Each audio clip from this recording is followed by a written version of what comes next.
Paranormal Heart Podcast.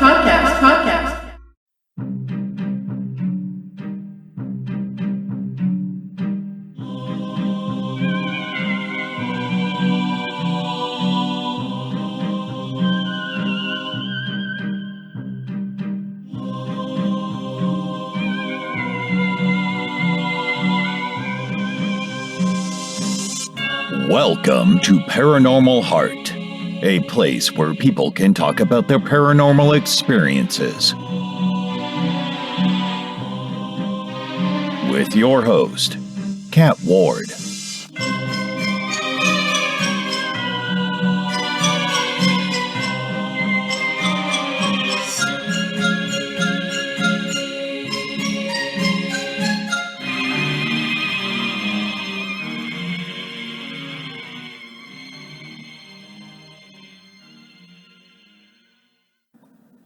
Welcome back, folks, to Paranormal Heart Podcast.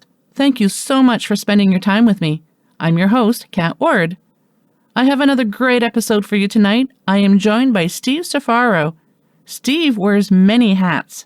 He's a technology futurist, security architect, AI subject matter expert, paranormal investigation fan, DIYer, photographer, smart city advocate, cyclist, amateur sushi chef, and lover of Westies. Whew, that's a lot. In this episode, Steve discusses technology, AI, and where they fit in with paranormal investigating. If you've had paranormal experiences and would like to be a guest on the show, or have questions, comments, or just want to say hello, drop me an email at paranormalheart13@gmail.com. I'd really love to hear from you.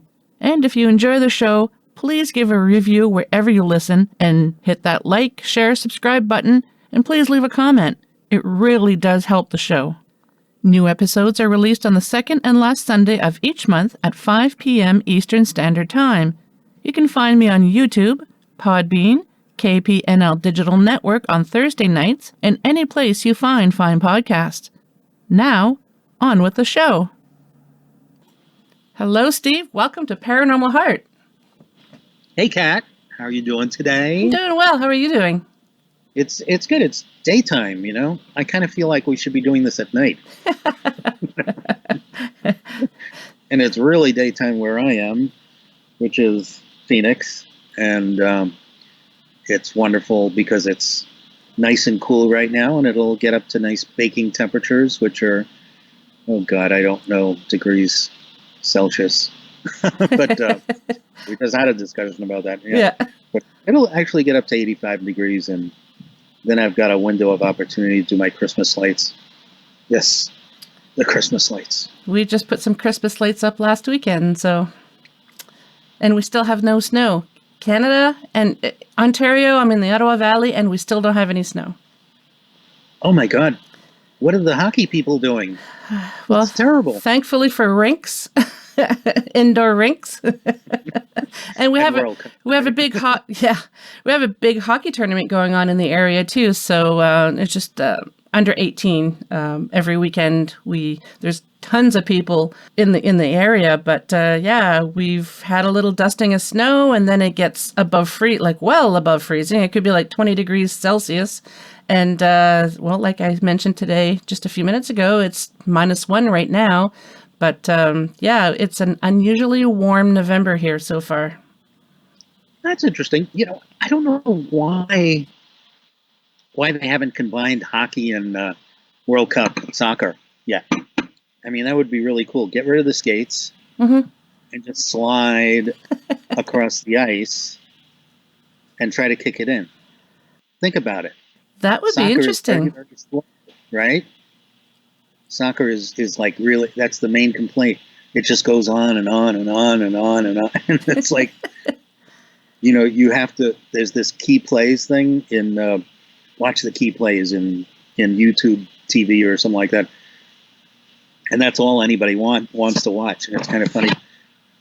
You might have just invented a new sport.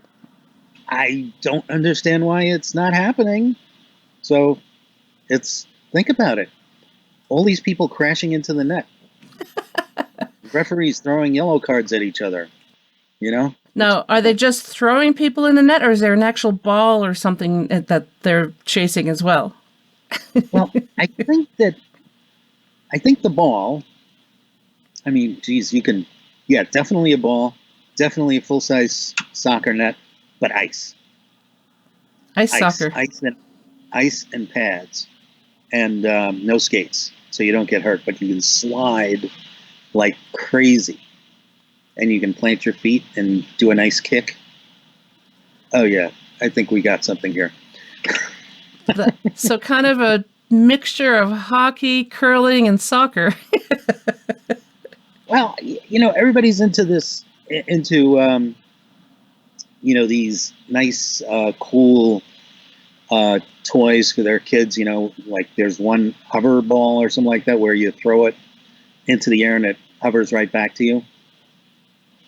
I mean, you can make the sake ball like a nice hover ball, and it can go in different directions and stuff like that. Really screw people up.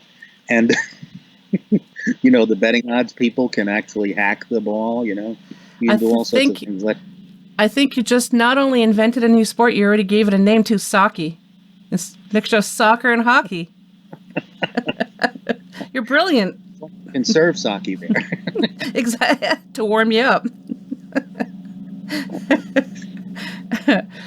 So, I have to thank Mr. Jim Mallard, because I heard you on the Mallard Report and I thought it was brilliant. And especially when I found out that you're into the paranormal as well, of course, that piqued my interest, and messaged you on Twitter, and here we are. So thank you very much. Yeah, it's wonderful being here. Yeah, I've been monitoring the paranormal, and then really just kind of got into the technology behind it. And of course, the entertainment and staying in contact with some of the media personalities, and just more recently. But my sister actually kind of got me interested in it, because she's, after my mom passed away, she's been kind of obsessed with the other side. No, it's okay. It's okay. Well, I know that they're with us. It's like I lose a lot of things, but I find a lot of things. So which is cool. Yeah. So have you actually had paranormal experiences yourself, or is it simply an interest? Oh, I have paranormal experiences all the time. Yeah, it's kind of interesting. I'm not generally absent-minded, but it's I can lose things and know very, very specifically all of a sudden where it is for no apparent reason. And these are things that maybe I was cycling or doing something outdoors, climbing a ladder. More recently, the Halloween exhibition that I put on, it's like I use fog machines. Our house is known as the Fog House. It's really funny. Fog machines and UV lights. And I lost a UV light, and it would have been a year, to find it or to have placed it previously.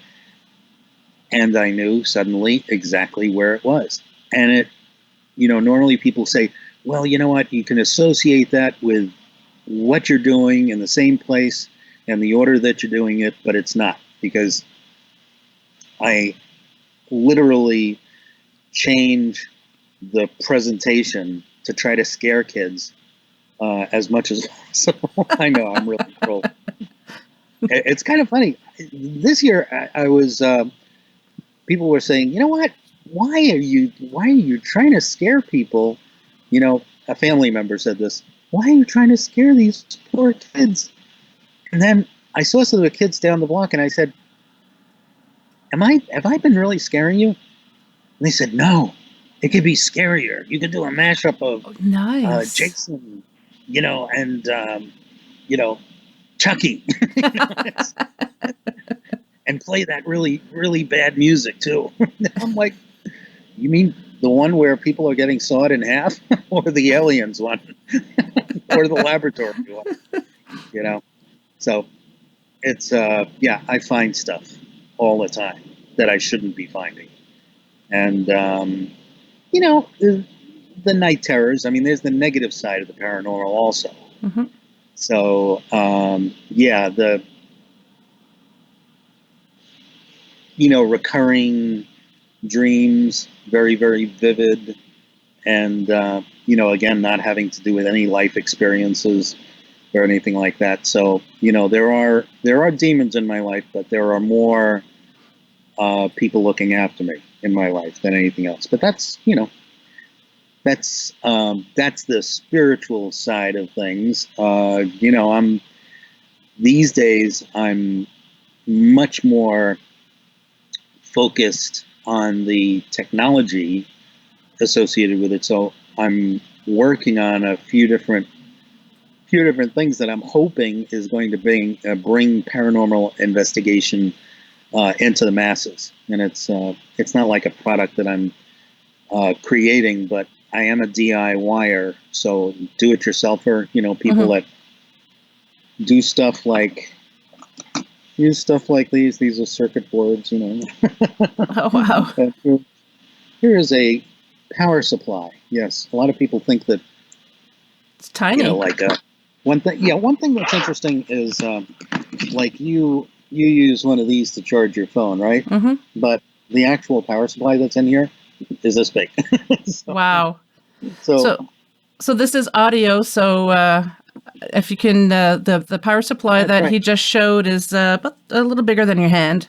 So what I was holding up was something called an electro cookie, which is not edible.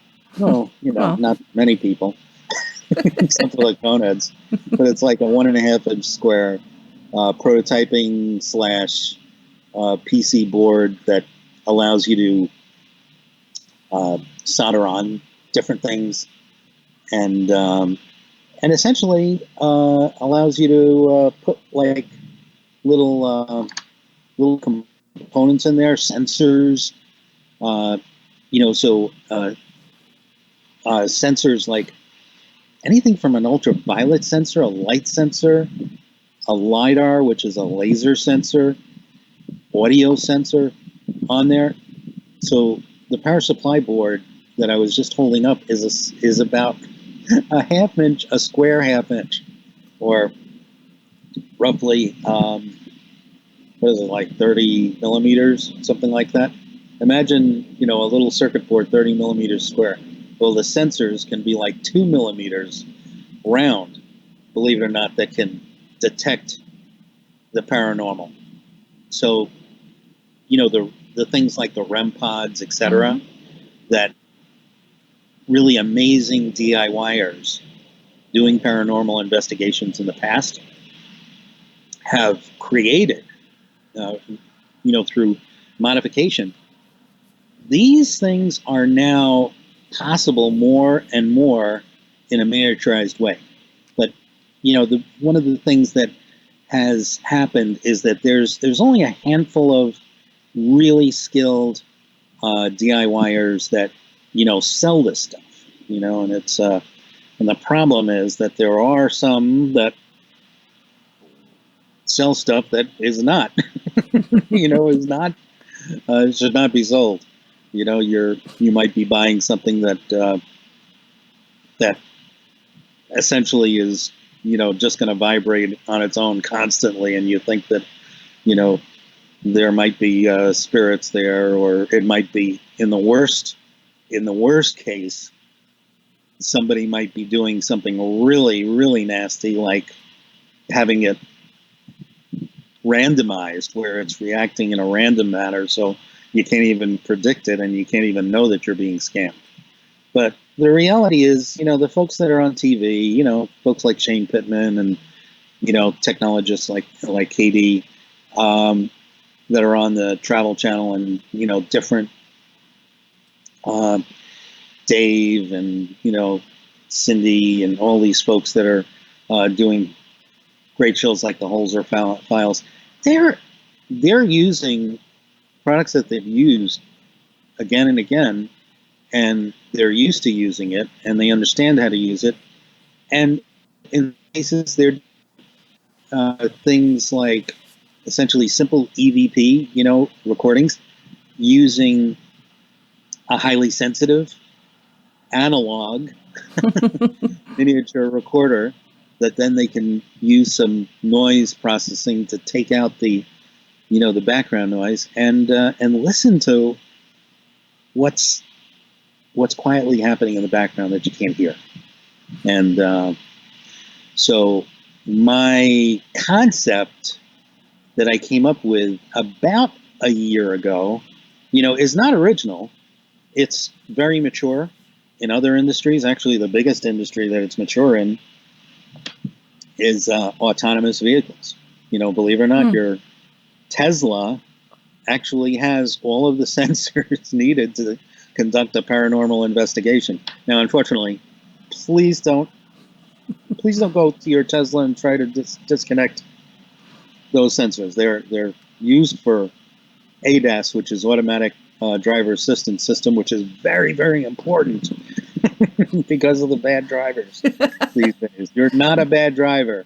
It's just somebody else. But, that's a whole nother story. So these sensors are low cost, and the boards are low cost, and do-it-yourselfers are, well, for the most part, they're pragmatists. But they've done some amazing things. And one of the things that is absolutely wonderful is that they've gotten kids involved at an early age, which is potentially staving off, a real technology education disaster that is building in the U.S.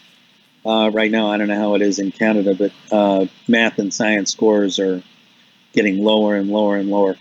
And teachers in grade schools are finally starting to understand that they have to get these kids involved with this stuff at an early age. So you know what? Kids don't have to believe in spirits, but they could actually be working on stuff, building things, being little creators, that they can have the option to take a road to do something like pull the carbon dioxide out of the air, which is what we should be doing anyway, not killing off fossil fuels prematurely, and doing wonderful stuff like desalinization. So, we've got more and more water. Although I know you guys don't have that problem, you have the opposite problem. But believe it or not, it all comes around to this is actually about the kids. So I am hoping that, well, actually I do know. I know that paranormal investigations will move into this area, and they'll be touched by AI, which is really a very interesting thing. And I'll give you, and Kat, please feel free to interrupt me, because it's like, I really don't want this to be one long riff. Oh my God. I torture so many people in my life. I keep telling my guests who love to talk, it's like the listeners don't come to listen to me, they come to listen to my guests. So please. But I do want to mention, before you get to the AI, looking at the printed circuit board that you just held up. Now, I grew up, my father was a radio tech with CN Railway, and he's an amateur radio operator. So I grew up with tube type radios, where, the radios are supposed to be hot in order to operate. Now, if a radio's hot, there's something wrong. But then I became an amateur radio operator as well, but I'm nowhere near as talented as my father. I don't understand the tech. He does. He's a whiz. And just watching him with the circuit boards, he would be building radios where he's adding diodes and capacitors and everything and soldering everything, and it just fascinated me. And then to see the size of the circuit boards today, they're so small now. I mean, the pieces of equipment for even just investigate. Well, the joke is that you can look at a Radio Shack catalog, And everything in that catalog is now in your smart device. It's just amazing how technology has really gotten small. But I wanted to ask you, because everybody pretty much has the same pieces of technology right now for paranormal investigating, what do you think there's anything that should be developed that we should be looking someplace else? Like, I've always wanted to have a handheld infrasound detector because they're quite pricey right now and they're quite large. Do you think there should be pieces of equipment that could be developed where we should be maybe concentrating in other areas for paranormal, and what would that be? Oh yeah, absolutely.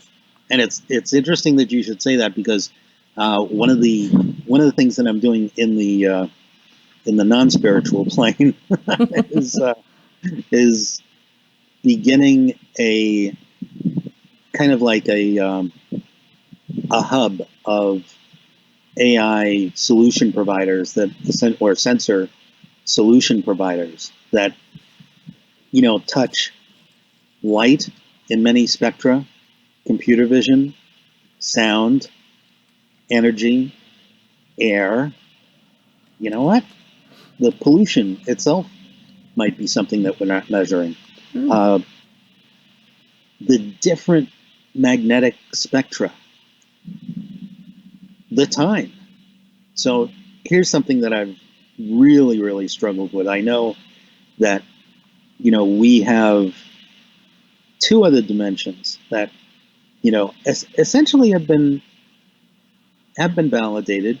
Einstein with time as the fourth dimension, and the areas of space, time and space as the fifth dimensions, and then there are others. But let's just take the primary three dimensions.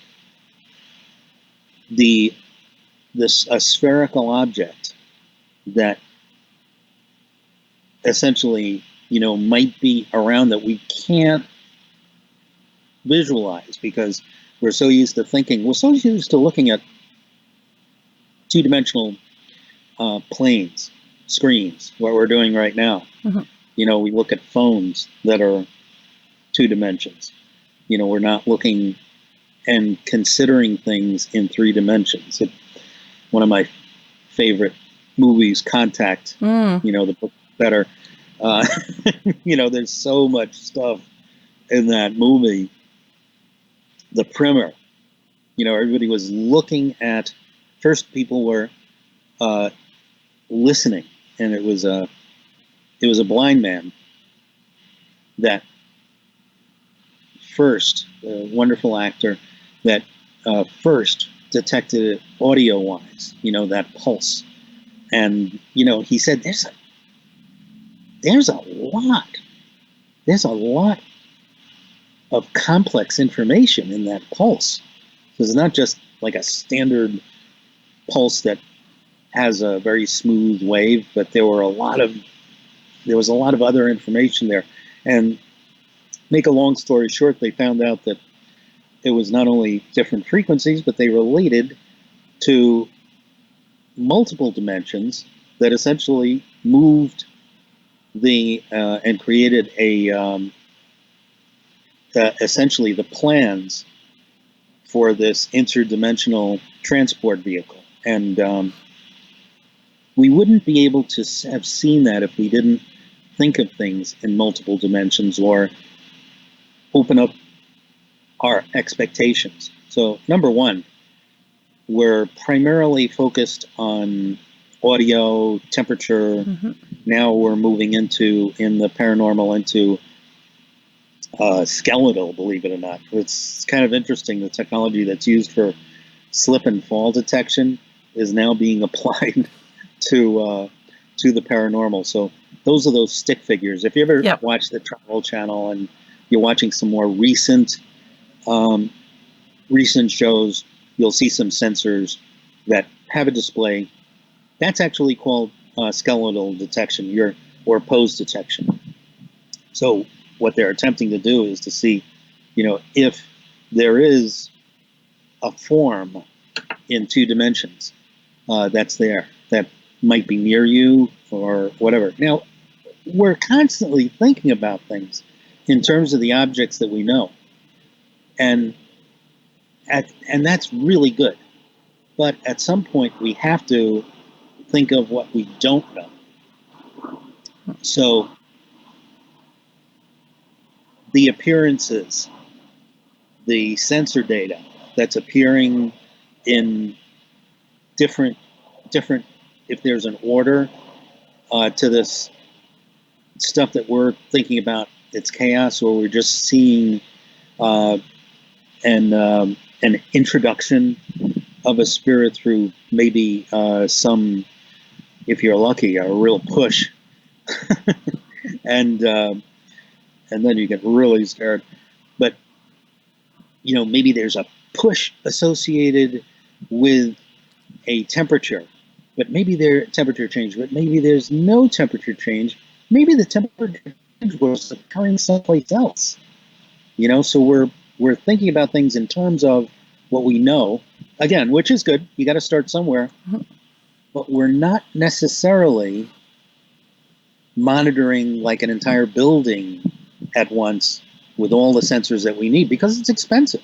So the concept that I've come up with is essentially making it low cost, so that when you go into and do a paranormal investigation, you can place sensors anywhere, or they could be moving, in different areas. One thing that we haven't done is place them on unmanned aerial systems known as drones. Now, yeah, I know drones create their own noise, and purists will say, "Oh, that creates a problem, for EVP." Well, you know what? Problem solved, because there is now artificial intelligence for not sound reduction, but sound recognition. So, and I said this the last podcast. An example this past year, January 2022, at CES, Consumer Electronics Show in Las Vegas, the lower level, which was called Eureka, which was essentially a haven, a startup haven. And one of the folks that was there was this amazing company called FemtoSense. And we did a demonstration on the show floor. And I actually recorded it. And it essentially recognizes individual sounds. So this is going to be a big aid for investigation. So what we're not doing right now is saying, you know what, I want to see every different type of sound. Now, there are issues associated with this, and again, paranormal purists will say, well, it has to be a totally analog environment, kind of like what your dad did with ham radio.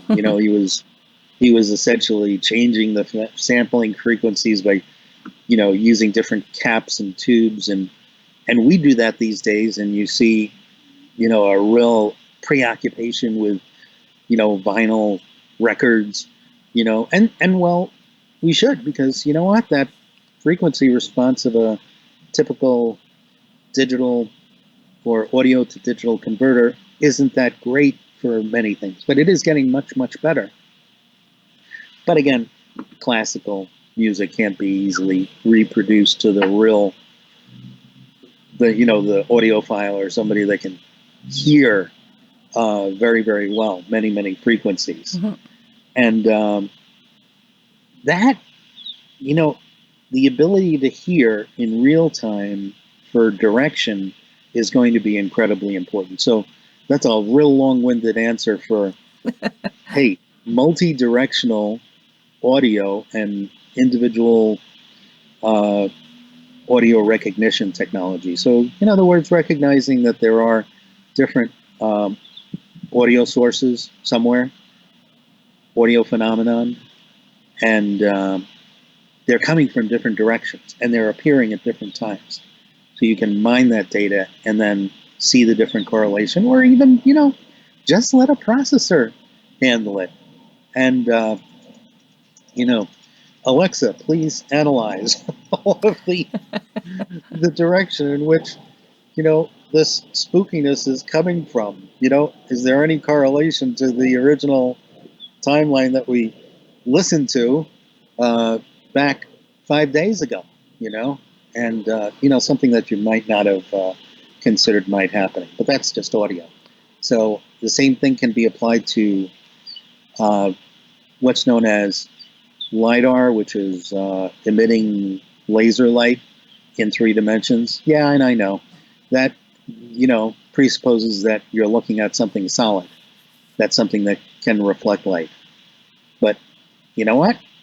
Who's saying that it can't? True. And maybe the light that we're putting out, that we're using in vehicles for safety purposes, might be a different type of laser, might be a different spectrum, which brings me to another aspect. We're not utilizing the full spectrum of light. Yes, I put up my black lights and hope for spirits that visit us during Halloween, and invite them in nicely, and have my fog together with the black lights, and you can actually kind of see interesting things with ultraviolet. But there's invisible spectra also, that we haven't, and we don't know what will get excited if it's touched with a certain type of energy. So, it might take, something like a miniature Star Trek Enterprise, to say, Scotty, put a full spectrum of across the parabolic reflector. Probably getting that wrong, but It in sounds the same good. manner, right? It's kind of, hey, listen, from a sound standpoint, parabolic microphones, that focus sound in different directions. Mm-hmm. They're too difficult, to cart in some cases into a infested hotel, right? Yeah. Somebody would probably say, what are you going to do with that thing, and where are you going to put it? And by the way, that floor above us is going to collapse if you're going to do it there. But the reality is that the tech can be miniaturized nowadays, and with full, full respect to the laws of physics, and with full respect to analog sources, which we expect, would be produced by the veil, what is on the other side of the veil. So what did I go through? Audio, light is a form of energy, magnetism, force, temperature, weight. The gaseousness is something really interesting that's going to happen. So develop something for the paranormal. All of a sudden, you can pull carbon dioxide out of the atmosphere. Climate change problem approached. So, there's a lot, and I'm not probably remembering a lot, but if we can do a wheelhouse of different sensors, that's going to tremendously add to our suite. And some of them may result in a dead end, but you know what? The sensor associated with it, $1 or $2. The board remains the same. The acquisition board remains the same. So you can actually have all this stuff report back to a central brain, if you like, or just have tiny little boards like the one that I held up before, that's about 30 millimeters square, that contains a processor. And what's amazing is that the DIYers are enjoying the most powerful of processors. Companies like Raspberry Pi and Arduino and SparkFun are doing amazing things with essentially a something that could control complex lighting on an entire building or an entire floor, depending on the complexity of a building, can be controlled by a $25 circuit board. And you know what? That's a wonderful thing because anybody can get involved in this. So I believe the more folks that are involved, the better. I don't believe that it should be, just a handful of folks. Although, again, they've been at the top of their game. And they need to get involved in this just so that it happens correctly.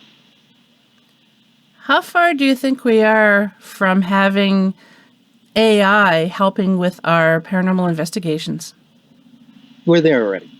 So, and again, from the sound will be first. The audio will be first. So instead of having to depress your recorder and rewind it, and what goes on behind the scenes is that they're doing some processing perhaps to take a look, a little bit better. Maybe they didn't hear it, but if they heard it, then they can use that clip. But for every clip that they are successful in hearing EVP, there might be about 20 or 30 different clips that they weren't able to. So with artificial intelligence or a neural network that would essentially be processing the sound in real time, you'd get your results right away. And, the reality is that you'd be able to say, you know what, happened to me during this situation, or even better yet, and I keep coming back to the Holzer files because I think that is, it's just my opinion, but it's one of the types of programs that's a gold standard, really, because it's a previous investigation that's been revisited. You have so many elements that are there, and you've got the medium in there, but you also have the ability to listen to the tapes, maybe remaster the tapes, maybe take a look at some of the information that was recorded and now reanalyze it for something new. And that investigation goes on past data. So you know what? It gives you a starting point for great improvement. And I know that's going to be tremendously important. So the audio processing that I was talking about of being able to eliminate the noise on a trade show floor expertly, and then hearing somebody talking, I know this is spooky, but and bad, somebody talking all the way down, about, some personal experience that you instantly don't want to hear. But bottom line is, maybe it's speech, maybe it's a different type of noise that you're not expecting. And the difference between artificial intelligence and what we used to call analytics is that AI doesn't have to know what it's listening to or looking at. And that's the one aspect that's going to help us grow. So it's here today. I suddenly remembered an episode of the old Star Trek series. I can't remember what it was called, where it sounded like insects to Kirk and the crew, but it was really people that were moving extremely fast. So it sounded like insects. I just thought of that, and it would be really amazing if we could have technology tell us, when we're going through EVPs and we think, oh, that's just noise. And we actually find out that maybe those are actually voices. I don't know if anyone's doing that now. I can't see why they wouldn't be. So you just happened on it. That is perfect.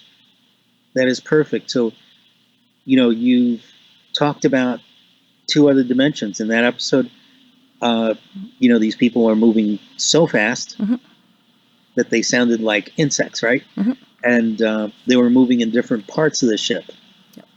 So yeah, Star Trek is a great analogy because, there's, oh my God, there's so many ghost episodes in Star Trek, both the original series and Next Generation, from, the original one, which was the best, where, Captain Kirk, fades in and out on a time basis, right? Yep. As somebody on a spiritual plane, and then, they have to match their ship's frequency or whatever to attain that plane. But you know what you just said with the buzzing, these were people that were essentially vibrating. The sound of their voices and their bodies were vibrating at a far different frequency, and they were appearing in a different dimension, like we said, that fourth dimension. And then they were appearing in different parts of the space. So again, you've recognized to not just go with what you can recognize. Yeah, exactly. Yeah. And I am a big geek because I have brought up Star Trek many times on my show, but it's just easier to put into perspective, let people know. I'm so bad with words, and here I am, a podcaster. I should not be bad with words. I think you're doing fine. Oh, thank you. I trip over my tongue a lot, but it's just to show people what I'm trying to explain. And sometimes if you can bring up an episode of a TV show that many people have watched, then people can relate to it and go, oh, that's what she's talking about. Yeah, I love that. I think it's really tremendous. Now, it's kind of interesting. There was the Outer Limits where, the Outer Limits show had some sensing. It was definitely ahead of its time, and people sensing different things, and they started investigating it, and then, much to their horror, it was something that was existing near them that was and very dangerous. So one of the things that I like to think about is, this is not just about the paranormal, but it's about the potential of visitors that are already here. So why can't we consider that as both? Are we hearing someone from a spiritual plane, or are we hearing, folks that are entities that are used to presenting themselves in a manner that might just happen to coincide with somebody's history, history and presence of being someplace. Maybe that's the way that they communicate.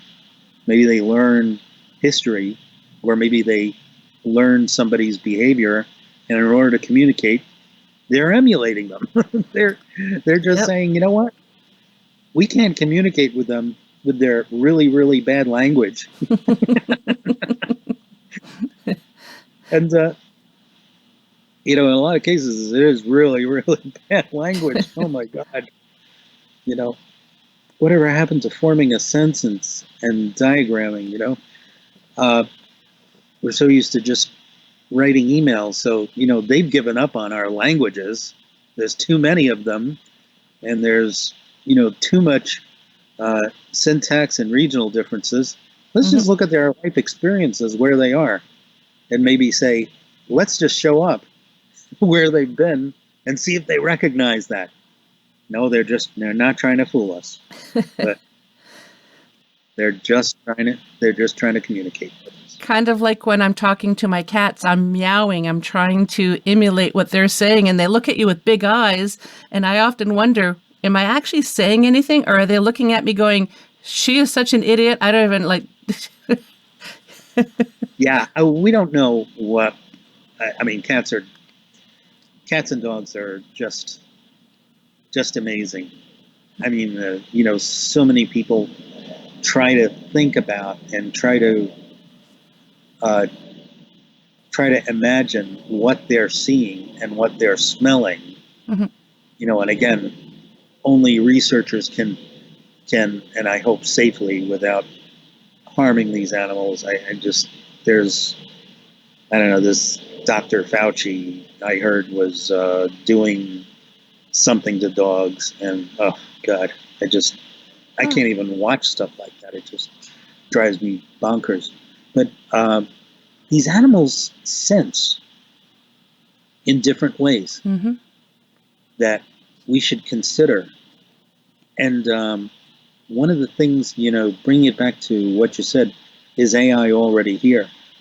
And another point, why it's already here, is that the developers that are going to help us on this journey already recognize that we must consider working through our experiences and sensing like a human or others, other entities, in order to provide services that are AI based.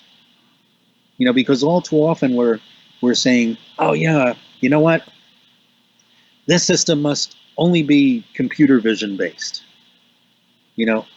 Why? And what's kind of interesting is, I don't like Apple's monopoly, and they take their sweet time in deploying some sensors at great cost. Hopefully, Elon Musk will,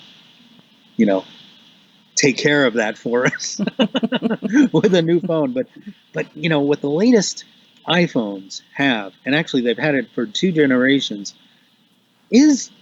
are built-in lasers, or what we call time-of-flight sensors, which, and a lot of people don't realize this, but they actually can detect the shape of your face. And that's actually one of the ways that they do face detection. So a lot of folks think that it's just computer vision. Oh, it's taking a picture of my face. That's not good. But the reality is that they're anonymizing it through the use of a tiny 3-dimensional laser. It's a smaller version of what we call LiDAR and radar. Radar is not a laser, but both of those technologies appear in automatic driver assistance systems that allow you collision avoidance, or somebody's hanging out in your blind spot really annoyingly. That happens a lot now in Arizona with the California folks moving in. And the thing that is wonderful about this is that all of those different sensors, like I said, can now visualize similar to a human. So the concept is, if we can provide some visualization by everything we work with, and you know what, even extend it to animals, who's to say that we can't have, our dogs and cats get involved in the investigation, right? So, you know what, we can very easily say to ourselves, all right, well, dogs see with their noses, right? Cats sense with their whiskers. These are the best tactile sensors around. Oh my God. So why not just put cameras on, or not cameras on them, but just look at them as they come into a paranormal scene of investigation. Yeah, you're going to have a lot of footage, but you know what? You're probably not going to necessarily need to review it, because the processing, if we can,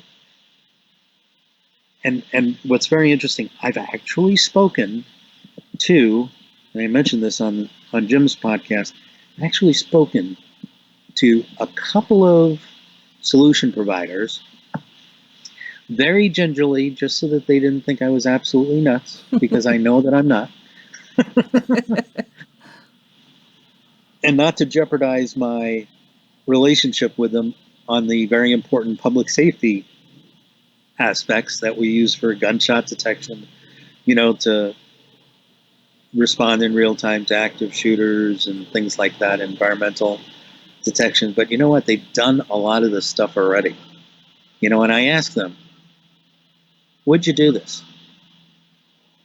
And you know what? they don't hang up the phone on me. That's the first step. The next reaction is, wow, I think that's great. And that's when I usually say to them, you'll have to incorporate under a different name. But that will allow you full capability to do what you want and experiment and use whatever sensor is necessary to do it, and set a price that essentially you're pricing something for the industrial market, at perhaps 10 times what you would do. You could essentially give it away, just to get the research on the paranormal market. So this is happening. I know this is happening. And Consumer Electronics Show in 2023 is first week in January.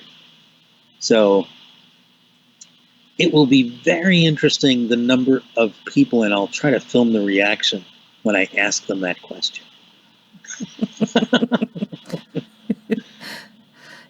And I'll try to ask them, I'll try to ask the CEO of each one of these startups a little bit away from their employees, so that then they can really be honest with me.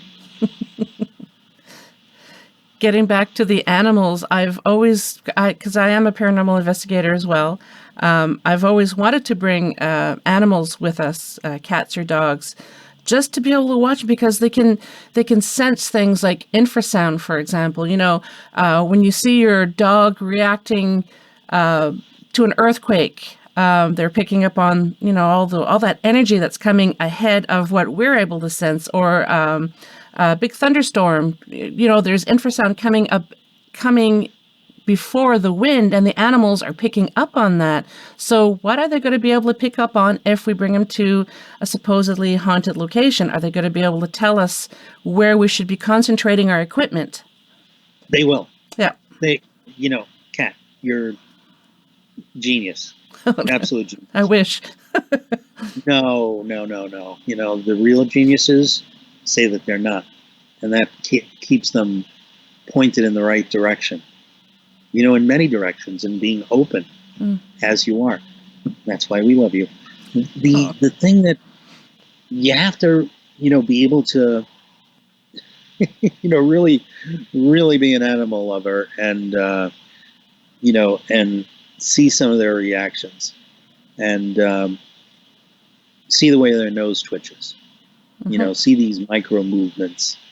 It's kind of interesting. Cats have the spines on their tongues, and maybe it's as simple as something that everybody can recognize, the hair, on their back. Different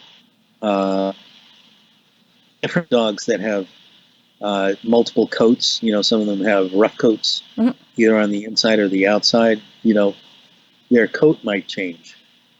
The snarl, it's kind of interesting, but there's this grinning that takes place, with some of the pets, especially the dogs. They do this little grinning when they're happy, but it depends on the breed. Some dogs actually look like they're getting really angry, but they're really so happy.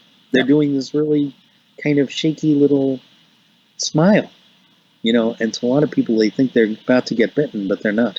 Their owners understand that. So I think that this is something where we actually have to take somebody like yourself and other pet lovers and just kind of like say, you know what? This happens a lot. This sort of behavior happens a lot. This sort of behavior does not happen that often. It might be happening at the same time as something else that's happening. Record that data. Just put it in your journal. Note the time. And that becomes a little data entry. And we organize that by, nose movement, So eyes. a baseline. Exactly. Yep. It just becomes data. Mm-hmm. It just becomes another data point. But the reality, just like, a time of flight sensor on an iPhone that's detecting and trying to shape your face, trying to look and to determine your face, is actually building the parts of this multi-dimensional puzzle, and will give us the data that we need to solve the sensor problem, which we never want to solve totally. We want it to be a continual journey, because once we've solved it, first off, it's disappointing, because the journeys are very, very important. But then we kind of sit on our laurels and, kind of like the Green Bay Packers did, I think, last night, right? And, basically what happens is that the Packers really didn't. They really tried hard. They stayed in the game. But, a team that is, perhaps 7-1, which is the worst possible thing. It's kind of like a quarterback. It's like, I'm a New York Jets fan. You can send your condolences, but they're doing well this year. But I'm in Arizona, and everybody else here is a Cardinals fan. And this one guy, this one quarterback, we call him K1, signed a multi $20 million contract. And right after that, he started playing poorly. We've got to keep that edge. Got to keep that edge and be able to sense everything that's going on and record that. Get back to basics. We need to become children again. We need to be able to sense things. I was in the supermarket with Finley yesterday, buying some salmon for sushi, and you know what? She was doing her pose on the cart, with two legs looking out, and mother was trying to figure out why her child was going crazy. The child was in the cart. The child could sense that the dog was there, was focused just on the dog, and I just decided to do an experiment and just kind of follow it like a safe distance, not to be creepy, and sure enough, she was so puzzled. She couldn't even, sense that I was following them from a not creepy distance. And the kid was going crazy. He was like, Mommy, I wanna. And the reality is that kid could see something that the parents can't. So we got to become children again. Yeah, don't just be fixated on your child. Look around to see where the attention of your child is focused. Yeah, that brings just a real quick analogy. I should be asking permissions to do analogies, but there is a ringtone. It's called a buzzing ringtone, and it operates at about 12,000 hertz, 12,000 kilohertz, and it's above the hearing of parents. Isn't that interesting? And kids have been using this for many, many years instead of vibrating. So the phone doesn't vibrate, but it emits this wonderful high-frequency pitch that everyone older than 30 cannot hear, except for some people that, train their hearing. Yep. And you know what? If you're ignoring it, you're probably going to stop ignoring stuff. I never thought of that with that ringtone. That's pretty interesting. Yeah, I know. You can't get it. Actually, I don't know if you can get it on the Apple Store. Android, you can get it. You can actually import your ringtones on that. Apple is so much in control. It's amazing that they're, they've got a really great repeatable product, that's probably better than most Android phones, but the reality is that they're putting such pressure on, it's just such a monopoly. I mean, it's the whole another discussion is that there is a tax on the internet, and that we're actually paying 15% to the Google store, I guess, and 30% to the 30%. Yeah, 30% to the Apple Store and 15% to the Google Store on every application that we purchase. And fortunately, Elon Musk is going to change that with regard to Twitter. When they take Twitter off of the stores. Yeah, I just read about that yesterday. Right. So the play is that when they take Twitter off of both of those stores, you kind of say, well, why can't we just install it someplace else? The reality is that it can't be updated. And a static, unupdatable application is a dead application. So, he recognizes that he has to have a new phone platform, which he's already working on. Yeah, he knows what to do already. Yeah. And, it might be a sat phone for the masses, which would be brilliant. Or this next generation might be. So with the 7 steps to Elon Musk, maybe someone's listening to this and get him to start designing paranormal equipment. Yeah. So Elon, I believe, likes proof of concept. Mm-hmm. And he'll get attracted to this, though he will never admit it. For our sake, I hope he doesn't for the masses, because we want his Tesla stock to stay very high so he can stay creative and then quietly admit it to people, so that his stockholders, keep pumping the cash into his company so he can do good things. It's he's the type of person that essentially is always asking why not, and really he's the type of person that would love this. Yeah, he gets IoT, he gets the Internet of Things, and he gets what we call sensor fusion. But I mean, look what he did. He's got a vehicle. Yeah, it's the current Model S was based on an older battery technology, 4000 of the what they call an 18650 battery in each of the Model S's, and they need to be replaced in about a year for the first ones. Those up in Canada are getting less than about 80 miles range, in the winter.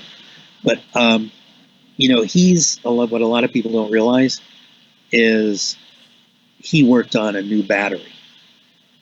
I think it's called the 4860 or 4648, something like that. It actually is the dimensions of the battery itself in the model. And this battery, I think I mentioned it on the previous podcast, it's essentially, a sensor box. Mm-hmm. Will be able to be battery operated, imagine, for a year or 2 or 10. As an investigator, it would be amazing to not have to spend a small fortune in batteries for your equipment. That will happen, Kat. That will happen in 3 years. I can guarantee it will happen in 4, but it will probably happen in 3. And, this battery, it's actually 50% larger in the same shape as a D-cell battery. Oh, really? And it's going to revolutionize. It was shipped out. 1 million of them were made in California by Tesla on Elon Musk's direction and shipped to Gigafactory in Texas. Texas. Texas is the capital of a lot of battery plants. And the Gigafactory makes the very expensive, too expensive Model Y. I think these cars are way too expensive these days. And, you do not go out and buy an electric vehicle yet, unless you've got a lot of cash. Yeah. These days, not too many people do. But no kidding. Yeah, exactly. But he allowed his employees to buy these Model Ys first at cost with this great new battery, which can have a 500-mile range. I mean, yeah, really amazing. So, a lot of great things are happening that nobody talks about. Stuff processing stuff that's going to help our EVP and paranormal research is getting lower and lower power. We just have to get the investigators to accept this, and to say, hey, I like this. Let's get together with a few DIYers, which, by the way, if anybody's listening and you want to do this, I am not profiting from this, but I will help you organize your projects so that you can do this and put you in contact with the, appropriate solution providers. And this is going to happen. So lower power draw and higher battery capacity means, like you said, you don't have to replace those batteries. You can just leave it in the haunted house. Yep. Right now, I'm pretty sure investigators are what's keeping the battery companies afloat. As we go through a lot. Do you? Yeah, we can. Some places you can literally open up a brand new package of batteries, put it in your piece of equipment, and all of a sudden the battery's dead. That has happened so often. Okay, I can help you out with that. I know it's going to be another podcast, but schedule this in, seriously. Sure. I will take you and your listeners through how to solve that issue. That would be amazing. Yeah, and if you think that's a major problem, this will lower your costs of doing that. Absolutely, I can commit to that. Because I am familiar with what we call battery management systems. Oh, yes. I think the biggest cost for an investigator right now is the price of fuel to get to your destination and batteries. Oh, God. And coffee. Yeah, I can't help you with the fuel, and I would love to help you with the coffee, but, well, actually, I can help you with the coffee. We have this chain store called Goodwill down here in the United States, and just get a used Nespresso machine that's really great, and then get your recyclable cups through someplace else. You'd be surprised at what high pressure and hot clean water can do to coffee tastes, but obviously the roasters hate what I just said, but hey, bottom line is, like paranormal investigations, not all roasters are, created alike. There's some really bad roasters out there. Yes. Right? Some roasters believe in everything they see. Going to create a sensor for coffee acidity. Well, my friend, we are at the end. Do you have any final thoughts? I think you happened on. Yeah, let's figure out a way to help your listeners. Figure out the pain point of where we can do the biggest impact to these investigations. And I'll be on to solve the problem. You can follow me on Twitter, Steve Surf, SteveSurf as in Frank. And that's on Twitter. Really, really would appreciate you folks following me there. I'm capped out at, 5,000 right now. So it's what a pain in the neck it is. And I'm Steve Surfaro, Surfaro, all one word, on LinkedIn. Be happy to talk with you on there as well. So, and you can learn all about a lot of the AI stuff and news and stuff like that I post. And it was wonderful talking with you, Kat. You're just such a great spirit. Well, thank you. It was my pleasure to have you on. So informative. And I will be adding your links into the show notes. So the listeners, they already know, they won't have to look very far. They just look in the show notes. That's great. Thank you so much, Steve. I really appreciate it. Thanks. Take care. See ya.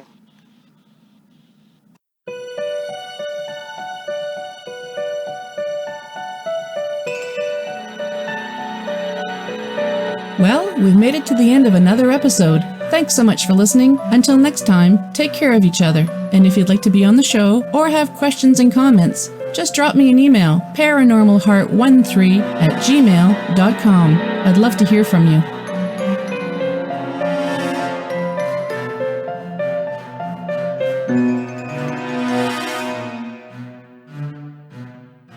Paranormal Heart would like to extend a special thank you to PurplePlanet.com for supplying the music for the show. The views and opinions expressed on Paranormal Heart are those of the host and participants.